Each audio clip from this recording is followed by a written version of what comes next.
يرو ربي خدتن أكا ربي سبحانه وتعالى جنة الفردوس اسم قبسي اسم بدا سخدد دادا أجان obboleeyyan kiyya jannanni waan laaftuu anaafi ati akkanatti afaaniin dubbannee waliif ibsinee wal beeksisnuu miti.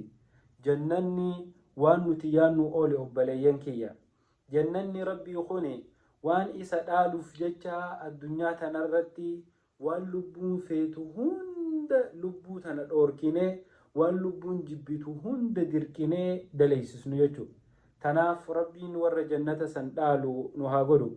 رسول ربي صلى الله عليه وسلم حديث إساني قل كله خيست أكنا جان فإذا سألتم الله فاسألوه الفردوس يرو ربي خيسا جنة غدتا جنة إراؤولي جنة الفردوس غدتا جنة خناتو إرى قدادا إساتو إرى بريدا إرى جالا جنة تيجا يو قبسم رسول خيتي وجين بربادي يو ور قرقدا صحابوتا سني وجين كانني وبربادي yoo ambiyootaa wajjin qanani'uu barbaadde jannata guddaa rabbii kana kadhadhu jannata bareedaa irra caalaa jannataa kana kadhadhu waan xixiqqoo darree gadii tana hin kadhatin jechuu hadiisni kun.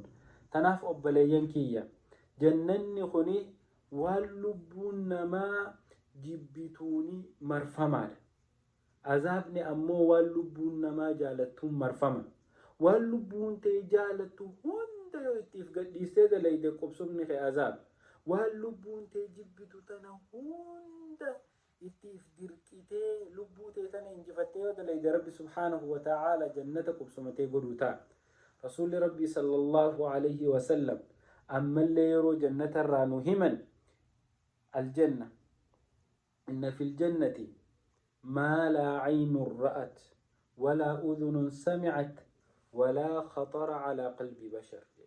رسول ربي صلى الله عليه وسلم جنة أكيد تيبسي إن في الجنة جنة خيسة ما لا عين رأت وان أتي تكائي جتنان أركني تجرى جنة نغني وان أتي تكائي جتيت أركتي أكن جتي والصفو دندي سومتي ولا أذن سمعت وأي جنة تكا وان أتي قلبين غريخي خنهن دقين جنني وان غريخي خنهن دقين معلوم ماسا akkasumatti walaa khatara calaa qalbii bashar waan takkaa qalbii tee tanarra sin dhufin waan ati qalbii teetiin akkana jettee hin yaanne qubsumni rabbii sii qopheessee jiru.